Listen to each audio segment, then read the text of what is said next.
If you want your home cinema to feel like a real cinema, you need to hear Mag Theatron. With more than 20 years' experience in commercial theatres worldwide, Mag's award-winning speaker systems deliver the same cinematic impact, now purpose-built for residential use. Made in Ukraine and engineered in-house, up to 95% of every transducer is Mag's own design. From high SPL loudspeakers to infrasonic subwoofers and DSP-loaded amps, Mag Theatron is the real deal. Exclusively available in Australia through Integrate Unlimited. If you've ever wished for a design partner without the overhead, meet Colosseum. Launched in 2024, Colosseum is a white-label design and engineering service built specifically for integrators, whether you're new to the game or running million-dollar installs. They turn basic floor plans into detailed, high-impact cinema-ready documentation, brand agnostic, collaboration first, and led by industry veteran Paul McLean. I've seen the work myself.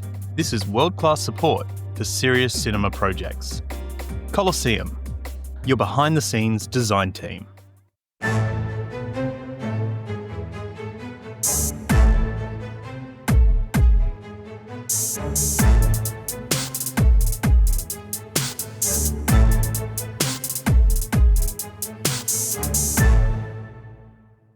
Hello and welcome to Master Integrator, the podcast where we explore the business of smart home technology from design to delivery and everything in between.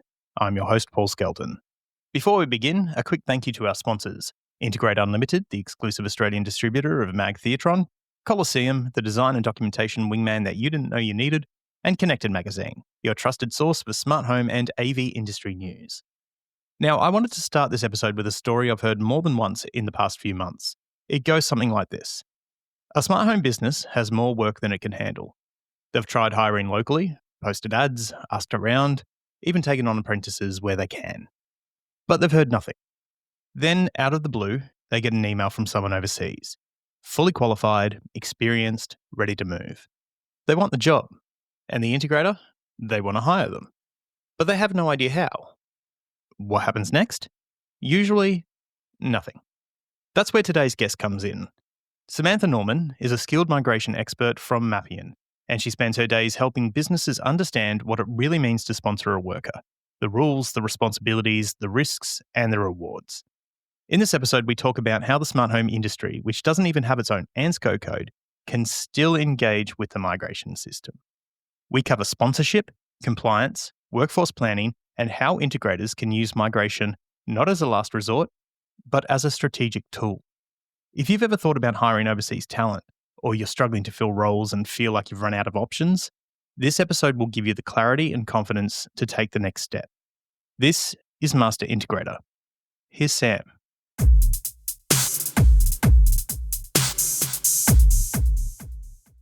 For those who might be unfamiliar with Mappian, what does it do? What's your role within Mappian, and I guess what are you trying to achieve as an organisation? Yeah, sure. So Mappian as a business provides a full range of services to employers, basically covering almost anything you can think of to do with people, hiring people, treating them well, developing them. For us, I'm the head of migration East Coast, so I work within our immigration business and we help employers source. Well, we don't do the recruitment part, but we help employers sponsor, skilled foreign workers from overseas and just make sure everything's compliant, eligibility is fine, and that it's as smooth as possible for both the employer and the new hire. The business broadly, or more broadly, provides services as well around uh, industrial relations, enterprise bargaining, awards. What awards might apply to their particular cohort of employees. We have a really fascinating and incredible workplace psychology team who do a lot of work in culture reviews, leadership training. Love listening to them when they're giving a presentation or hosting an event, and also workplace investigations and just helping navigate, I guess, when things might get a little bit tricky for employers and employees. So quite a good full service. And so skilled migration seems like a very specific Mm. element of that. So how did you actually get into skilled migration, and what about it made you so, I guess, passionate about that side of the industry? I actually fell into it. So it wasn't something I had ever considered would be a career path that I would follow. I've been a registered agent for 20 years. As of March this year, I had my latest repeat application approved. Prior to my first registration in '05, I was working as a paralegal at a law firm, and that law firm bought an immigration practice that came in from another business, and that team were with us for a couple of years, and then one of the agent left to go to Department of Home Affairs, so an opportunity opened up for that vacancy, and it was actually our office manager who said, I really think you should apply for this because I think this is just, you would be really good at this kind of role. So I did apply, and the rest was history. I worked for a couple of years learning all about it before sitting the entrance exam, with studying the course and sitting the exam to then become registered. And I love it. I think in 22 years overall, I've helped so many businesses gain access to the skills that they need. That's contributed to growth and success for those companies. The skills that come in are really incredible. They get transitioned into the local workplace. There are so many flow-on benefits, and the individuals who come in to Australia are just so grateful for the opportunity to be here and establish a life. And, that's even more so, I think, for people with families from particular countries, where they're coming into a country where there's a level of safety and opportunity that they can pass on to their kids that they may not have where they've come from. So it's a win-win, I think. We get to deliver, good results and good outcomes every day, and really make a difference, I think, to business and to people. So has the process changed much over those kind of 20 years in terms of how people enter the country through skilled migration pathways? And I guess, what does it look like today? Yeah, look, it has changed, but it's also stayed pretty much the same. So it was, if we talk about temporary employer sponsored migration, it was a 457 visa when I started, business long stay, I think it was called, the subclass. And then that changed to the 482 temporary skills shortage visa in 2017. And then last year in December, it changed to the subclass 482 skills in demand visa. And, there were some tweaks to the program. It was part of the department overhaul of the migration program that was announced 23, I believe, late 23. So it's a little bit different, but it's effectively the same. You've still got, a business still needs to become approved as a sponsor to gain access to, these temporary work visas. They have to nominate every position that they want to fill with a local foreign worker, and there are requirements for approval there. And then the visa applicant has to apply for their visa. So, there's some differences. Labour market testing has been tightened over the last few years, but effectively it's the same system. When the 482 came in, it was, in my view, the 457 version 2. So we were expecting some really big changes, but I think things just got redesigned. Although the current program, even though there are still multiple streams and you need to really understand what applies for each stream, it is quite straightforward. It's a reasonably easy system to navigate, and there's some good flexibility on access to occupations for higher income earners. And then for people that sort of sit in that kind of middle income that's defined by the department, it's quite straightforward in, what you have to demonstrate to be able to be approved. So you've already kind of shown me that I might be a little bit outdated, because I've been referring to it as 457 now, and I still do. I honestly thought it was still called 457, but No, apparently I'm no. wrong. Yeah, yeah. No, 457 left us in 2018. I think it Oh, was. that's all right. It's only 7 years behind. That's fine. That's right. So what are some of those common misconceptions around skilled migration and sponsoring overseas talent? Because I know there's a lot that's discussed about migration in the media. Obviously, it Mm, can be a bit of a hotbed topic. yeah. But from a skilled migration pathway, I mean, what are some of the more outlandish things that you've heard that you've just sat there and gone, "That's just plain wrong"? It's probably not so much around the programs. I mean, a lot of commentary is that it's quite expensive, and I guess it is. The department application charges are quite high, um, but I guess you have to balance out what's the cost of having a vacancy that is vacant for an extended period of time. If it's 6 to 12 months before you're even finding any potentially suitable candidates locally that you could have filled the role several months earlier with a skilled worker. It's a kind of that might balance out. But I think that my favourite always around election time is that migrants are just coming in to steal all of our jobs and, take all of the houses. Um, I think there was a comment made recently that if we cut migration by 100,000 places, that will be 100,000 houses in the market. And I don't think there would be anywhere where there's a migrant living one person to a house. So that one made me chuckle. But I think sometimes it's just employers, particularly, get frightened off by the thought that it is too complicated and that it's too expensive.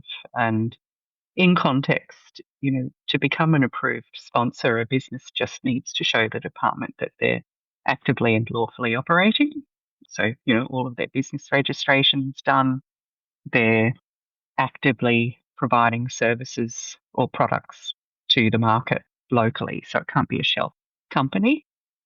Then, there can't be any adverse information. So if they've been investigated for, any kind of workplace issue that's particularly serious, they may not be approved to sponsor foreign workers. But beyond that, we've had startups, sole traders approved as sponsors where, they could be within their first 12 months of operation, or they could have been operating for 5 years, but there's still only potentially them and one or two other people, or just them, and they suddenly have a need for someone with a particular skill set from overseas, and they can still be approved. Um, so I think for employers and in emerging industries as well, emerging sectors, if they need to find a skill, I don't think they should immediately discount skilled migration as an option for them. And the other thing that's worth considering is there are a lot of skilled migrants in Australia who may not require sponsorship.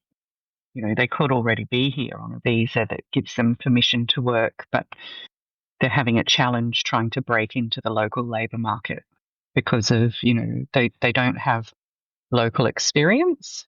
So employers kind of won't consider taking them on. But I think, the flip side of that is they could have really good experience from overseas. They could have already been exposed to technologies that we don't have here yet. And they're just waiting for the opportunity to showcase that knowledge and share it with people. There've been so many studies over the years that really show that our independent skilled migrants who do come in already with a permanent residence visa, they come through a different pathway, which is points tested, not sponsored, but they don't come in with a job offer. And so these are the guys that end up, driving Ubers and taxis, but they could have incredible degrees, great English language skills, great work experience. They've had points awarded by the government for demonstrating all of those things, but they just find it hard to break in locally. So I hadn't actually thought of that because I think, like most people, I would imagine, if you hear skilled migration, you immediately think you're actually going to be bringing someone in from overseas, not that they're already Yeah. here.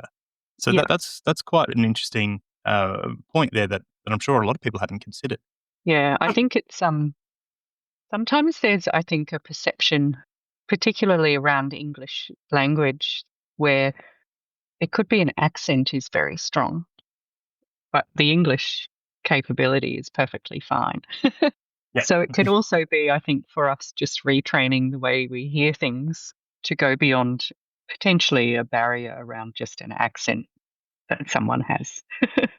Unintentional, but I think our brains get lazy and it's like, I have to work a little bit harder. So what is the process then? So if there was an integrator or anyone had a vacancy that decided they want to go down that skilled migration pathway. So if they were to reach out to you and said, we want to look at going down the skilled migration route Mhm. to fill this vacancy, I mean, how do they start? What do they need?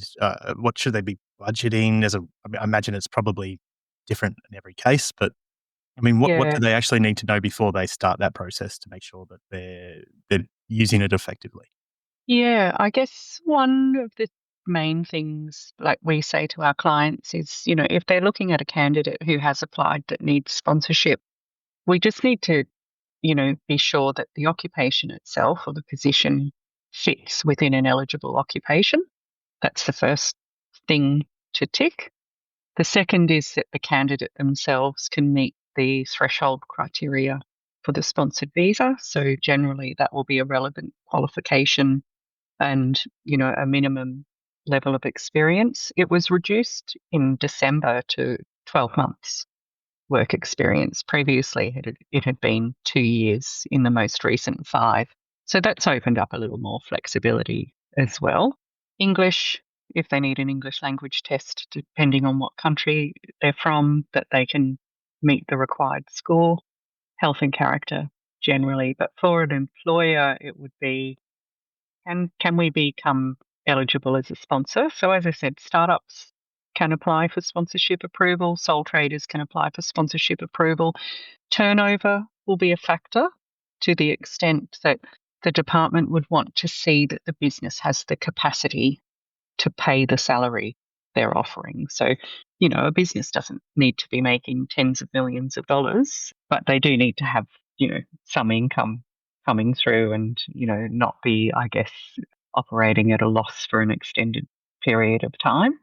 So they'd look at getting a sponsorship agreement approved. That might cost ballpark between sort of 3,500 to $4,000. But the business can use that agreement over 5 years and they can nominate multiple people if they find more than one candidate during that time. As I said, nomination, they have to consider, if we're like focusing on the 482, they have to consider what the salary is for the role. So there are two salary requirements that employers have to meet if they nominate a position. The first is the income threshold that applies to the program. So I would say at a guess that, if you're looking at an integrator, a few years experience, they would fall in under the core skills stream of the 482. So from the 1st of July this year, the minimum salary that would apply to a nomination under that program is going to be 76,515 per annum. And that's base salary, so it can't include super overtime or anything that's not guaranteed in advance. But then there's also an Australian market salary rate requirement. So if the market salary rate is higher than the income threshold, the employer has to pay the market salary rate. Conversely, if it's below the threshold, the position is unlikely to get approved. So those are probably the main thing. And of course, being sure that the person has the skills. The nomination fees are quite high. That's probably the big, I guess, potential hurdle for some businesses. So there's a nomination charge of $330. That's not too bad. But then there's a Skilling Australians Fund levy that the department charges, and that's applied based on a annual amount. So you could sponsor someone for a visa of up to 4 years. So if you sponsor for 4 years, you pay 4 years of SAF levy. If the turnover is less than 10 million per annum, it's $1,200 per year of stay, so 4,800. And if the turnover is more than 10 million per annum, then it's $1,800 per year of stay, which takes you up to 7,200.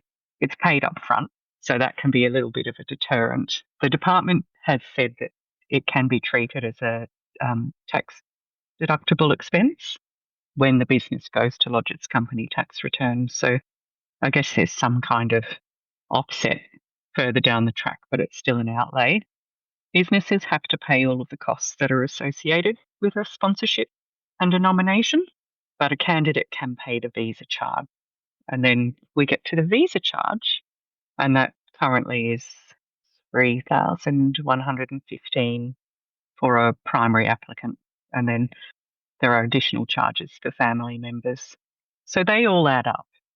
If you have a single applicant, you're getting to sort of $10,000 to $11,000 in department charges on their own. So realistically, the people who are going to come through this program, they will be obviously very skilled people with qualifications. It's a bit harder to justify if it was entry-level clerking or something like that. There are trainee visas available as well. So a business can look at becoming approved as a temporary activities sponsor, and that provides access to a subclass 407 training visa. And they can be granted on the basis of occupational training to enhance skills. So it could also be that a business advertises a role, and this potentially could be someone already onshore. You've got a foreign national who applies for the job, and they might be lighter on work experience. Although interestingly, the 407 requires 12 months work experience as well, but it has to be within the most recent 2 years, not the most recent 5, and it can include study. So if you've got someone who's recently graduated and they've only got a couple of months work experience, you might look at sponsoring them for a training visa. The costs on that are much lower. So the nomination for training is currently, I think, $170. There's no SAF levy, and the visa charge is just over $400. So government lodgement fees are only around $600 for a training visa. They can be granted for up to 2 years. There's a nomination as well, and that's where I think all of the work really has to go, because the organisation has to show there's a really detailed training plan that's been designed to address the skills gap of the individual. And we often will say to an employer, look at where they're at now and think about what's the position you want them to be able to do when they're finished the program at this particular skill level, and then look at where are the gaps and what do you need to teach them in that time to get them there, to then figure out that you can show there'll clearly be an enhanced skill level on completion. They require workplace-based training. So you'd have to identify who in the business is best placed to teach them the various things they need to learn. But they're quite good. I like the training visa. It's a good visa. It's quite useful. And I helped a young fellow who, I think he was here on a student visa. This is probably 15 years ago, and helped him with his training visa, and then his 457 visa, and then his permanent residence visa, and then citizenship. So it was really nice, just helping this fellow from being a young international graduate through to an Australian citizen. That's probably something else I love about what we do. We get to, follow people throughout their journey. Yeah, and get to see them kind of become entrenched within the Australian workforce culture, and Yeah. And they go on to do incredible things, right? And I think there's also plenty of statistics out there that show children of migrants also go on to be very successful. They work very hard and study very hard.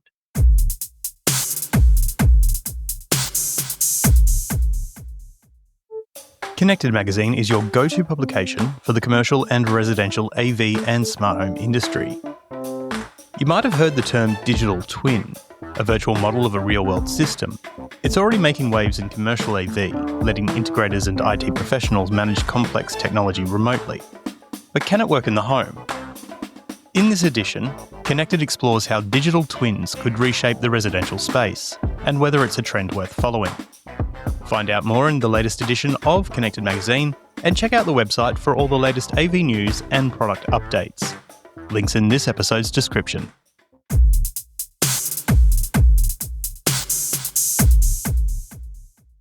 So, what about compliance? So, once Mm. someone does come into the program, if as an employer, what would I need to do to make sure that I'm compliant? And I guess how much of a burden is that? That's a very good question. Compliance is a big focus, as it should be. I think, unfortunately, in the past, employers haven't always done the right thing with their sponsored employees. So there are a range of sponsorship obligations that a business agrees to when they enter into an agreement with immigration. Um, I don't think they're all that hard to comply with. The main thing that can be missed are the reporting obligations. So, depending on what the event is, there'll either be a 10-day notification period if there's a change of company ownership directors um, at that very high level. But in context of an actual sponsored employee, if the person changes position, changes work location, um, or if they cease employment, then employers have 28 days to notify the department of any of those events occurring. I'd say in all the years I've been doing this, that those are the ones that often get missed the most. And it's not through any ill intent. It's just that, you might have one person might be the hiring manager, but the line manager or the supervisor is over here saying, oh, yeah, we're going to move you into this role. You're doing really great. We're going to promote you like sideways upwards. And they end up in a different occupation category. And that hasn't been communicated back through to the person who's keeping a watch on the visa compliance side of things. So the department will provide some, I guess, leniency if there's been an accidental breach like that. They might issue just, a warning letter to a sponsor, like, please make sure you're taking steps to make sure you're doing this routinely. They'd be very concerned if there was a compliance issue where the sponsored worker, it had a negative impact on them, or underpayment of wages is a big concern. Sometimes there can be a perception of underpaid wages. So what will happen is when a nomination is approved, the approval letter will come out with the declared salary that the person's going to be paid. Immigration and the tax office do have a data matching program. So when the tax return is lodged, it will be linked to what's on record. And you might have someone who's taken a period of unpaid leave, within that tax year, and that will drop their salary. So, if that gets reported back to the department, a sponsor might have a site visit. That can be quite a nerve-wracking experience when you've got Border Force coming in, or they could get an email or a letter, just saying, we've been advised of this. Can you please explain what's happened? Where I've seen it before, it's really just been cases like that. I did have a client once many years ago. They had sponsored a fellow to come in, and he had multiple children, and they were all school aged, and the state that he was living in charged school fees in public schools for temporary residents. And he had asked the employer if they could help just pay the fees up front, and then he would repay that to them through salary deductions. So they did that in good faith and to help him, but his reported income showed deductions coming out. And so they'd had to explain to the department that they weren't underpaying him, that they had this written agreement in place just to help him with those costs. So, and it was all fine. But I think record keeping is really important for sponsors. If there's any requested change to work hours, the 482 in particular has to be a full-time role. So generally 38 hours a week, 37 and a half. If someone wants to drop their hours, they'd have to be, limiting that to probably 32 and above. I think in policy, there are some references that, if an award allows for less than 38 hours to still be full-time, then the department would accept that as a full-time role. So, for our industry, the vast majority of integrators, they're small businesses. Mhm. Are there any tools that exist that they could use to potentially avoid those issues of, well, forgetting to report, but is is there anything in place that they could access to make sure they are compliant? Not necessarily, but I think, there's good information available publicly. The department, publishes all of the information that sponsors need around what their obligations are. When we work with employers, when we would send out their approvals and various things, we always include a reminder on, what they have to remember their obligations are. We'll touch base, just run a sanity check on their visa population. Are these people still in these roles in these locations?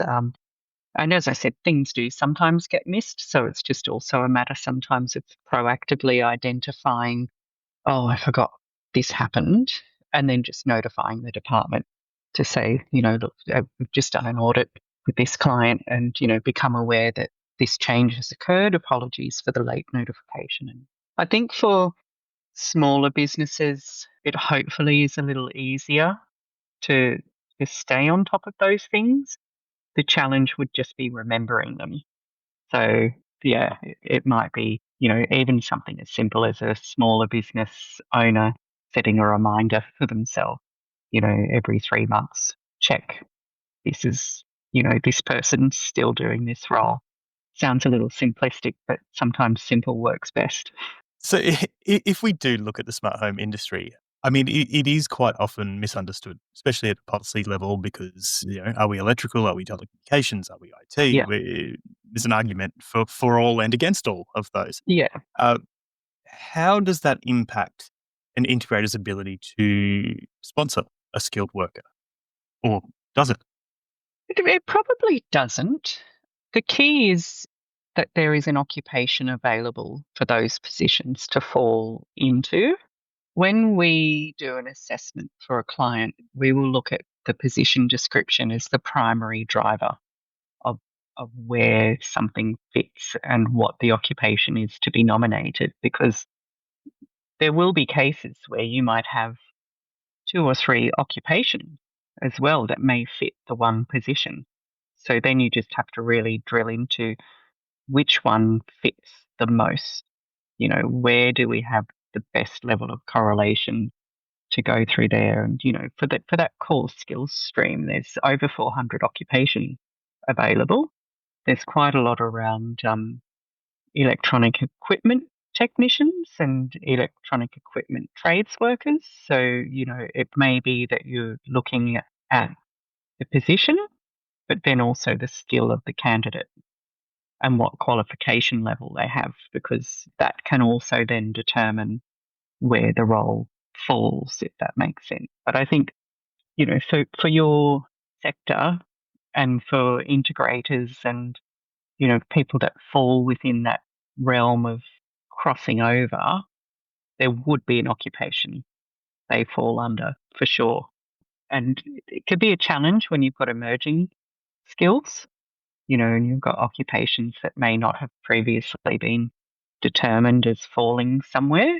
But we're like Inspector Clouseau. We just have to check and investigate and figure out, follow the trail to figure out where something's going to fit.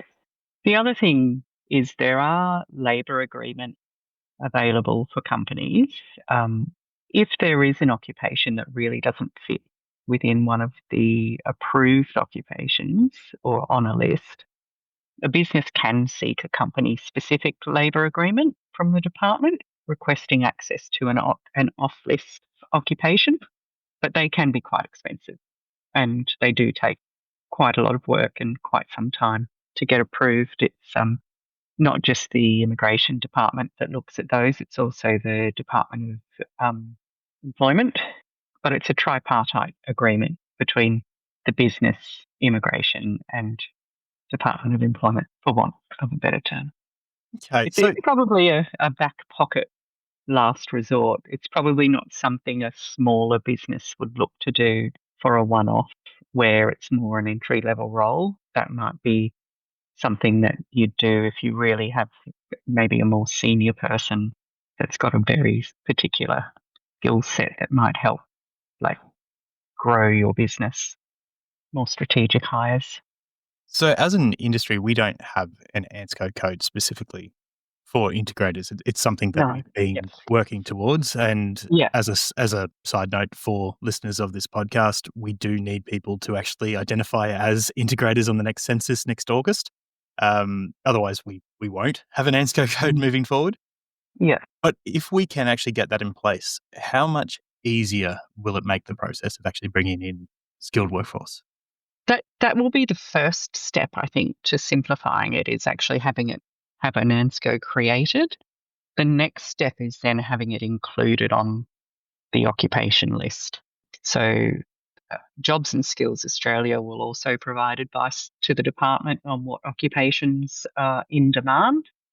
So I think, when you've got a clearly identified ANSCO, then, lobbying for that to be included and showing there's a need for that in the market. As I said, I think in the interim, there probably are a couple of approved occupations where you could potentially fit these guys, but it would be determined, very much by the detail in a particular position description. So you just get to be a little bit creative and try and almost treat it like a jigsaw. Yeah, a little bit, it has to fit, it has to make sense. There's no point putting something forward that, the department's not going to be satisfied that there's good correlation there, because, you don't want to put anything in that's effectively going to be on a fast track for refusal. We always, want to see that there is good correlation. Not everything outlined in ANSCO will apply to every position that falls into that category, though. So there is flexibility where you may not have 100% match. But if you've got 70, 80 minimum, then, it's low risk to put that forward. And sometimes, yeah, it is. Sometimes it's like a jigsaw puzzle. Myself and my team have all been doing this for a very long time. So, doesn't take too long to identify if there is an occupation. And sometimes it's just really prudent to say, well, if I were the case officer looking at this, would I immediately see there's a fit, or would I need some further information to help confirm a fit? So, it might be as simple as just putting a submission in saying, this is the position, this is the occupation, this is the position duty, this is what it matches over here, because the wording can sometimes be different, but they mean the same thing. So one of the other things I know we've spoken about briefly is the certificate 3 in Yeah. whatever we're gonna call it that's coming Yeah. through, but the Yeah. apprenticeship for Yeah. smart home technology. What role will that play in the idea of skilled migration?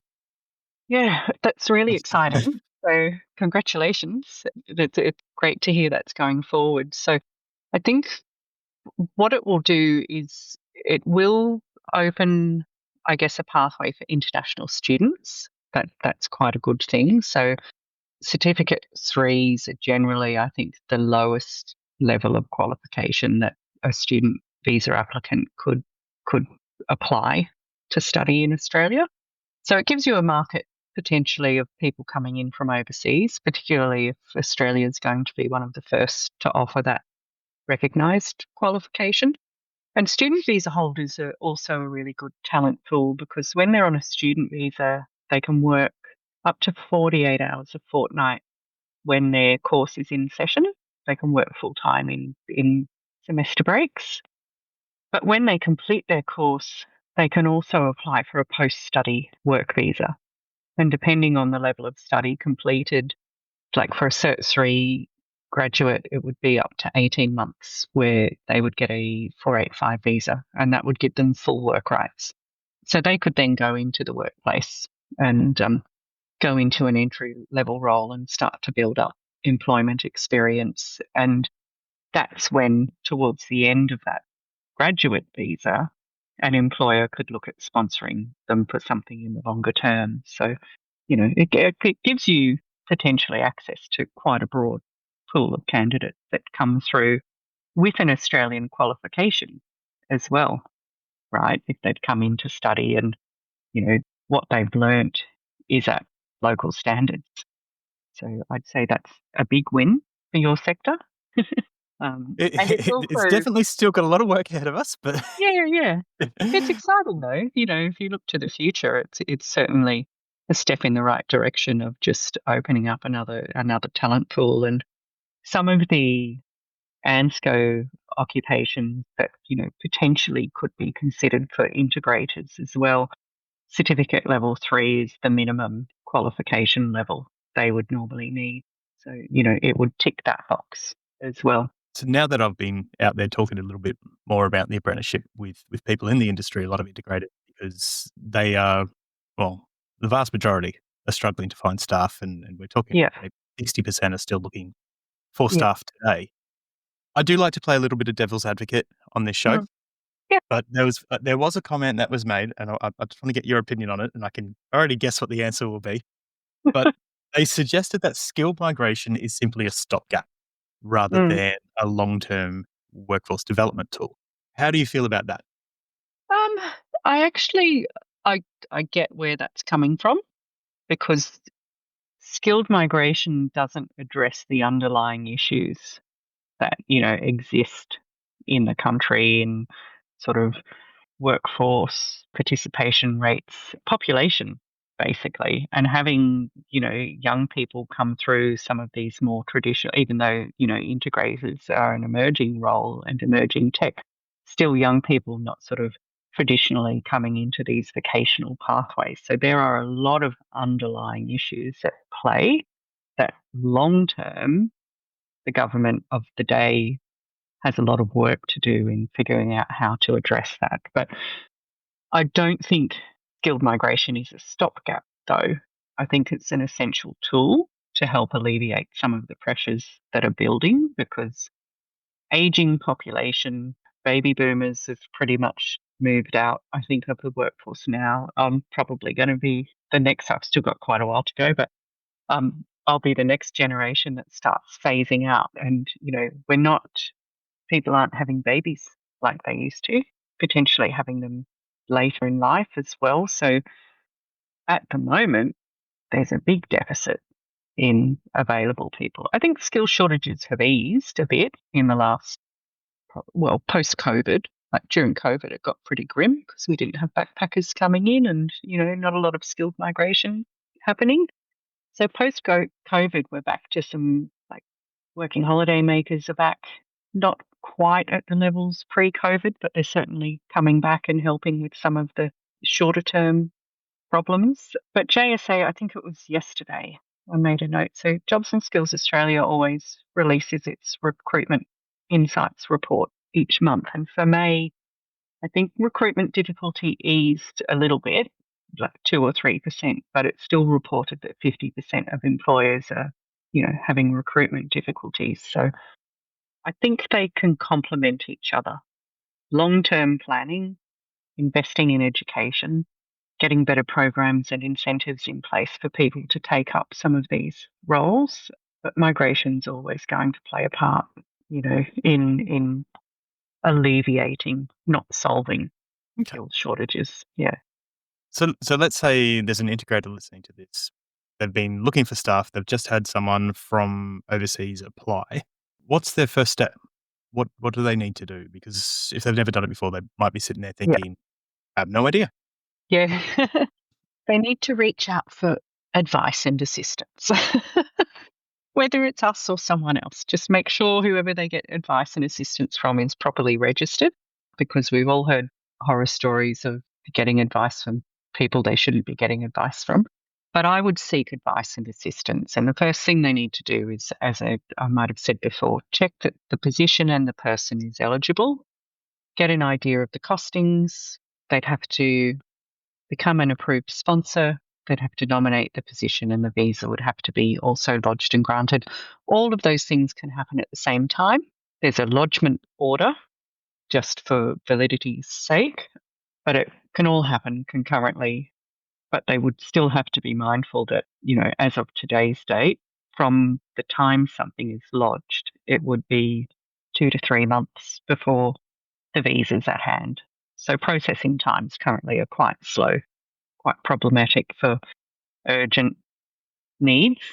but the department's working very hard to try and catch up on the backlog. There was a very big influx of applications from December when things changed. Like it opened up opportunities for a lot of occupation in the higher income bracket. So I don't think the department quite anticipated the volume it was about to receive. So I think from what I heard, there's been around 3,000 applications a week lodged since December. Okay, that's significant. Yeah, big. So yeah, but yeah, get advice.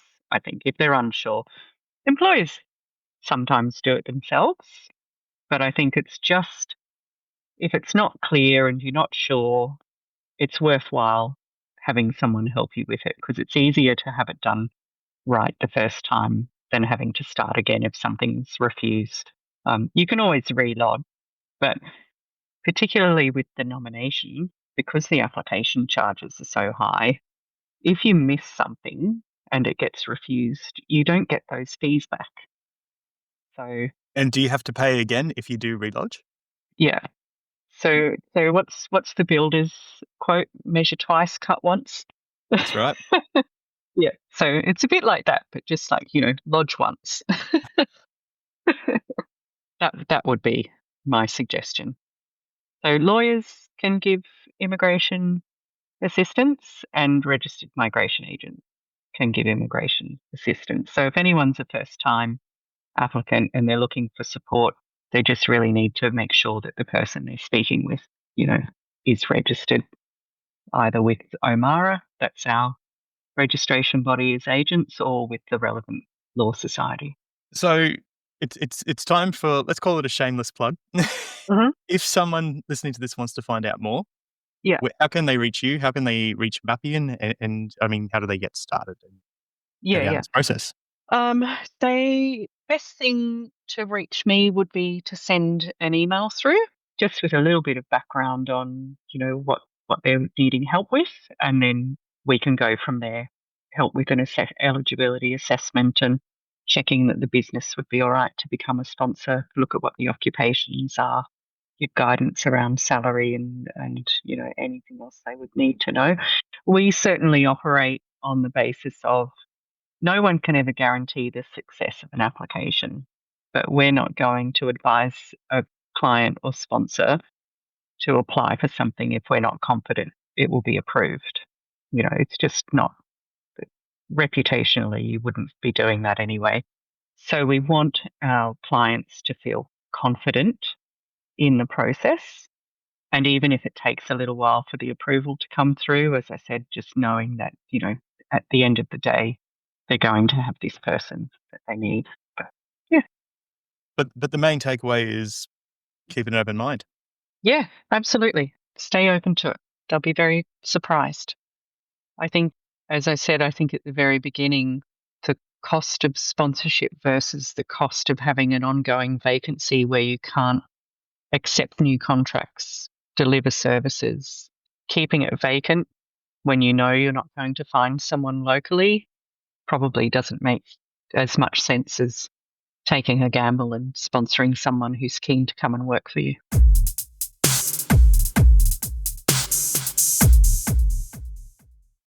That was Samantha Norman from Mappian. And if today's conversation made one thing clear, it's this.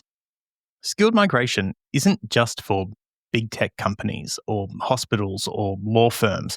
It can work for small integration businesses too, if you know how to approach it. And yes, the paperwork matters. Yes, the legal stuff matters. But if you're serious about building a business that lasts with the right talent, doing the right work, then it's worth understanding the system and using it properly. If you want to explore skilled migration further, have questions about compliance, or need help finding the right support, you can always get in touch. Email info@masterintegrator.com.au or follow Master Integrator on LinkedIn. Thanks again to our sponsors, Integrate Unlimited, Coliseum, and Connected Magazine for making this episode possible. And thanks for listening to Master Integrator. I'm Paul Skelton. I'll see you next time.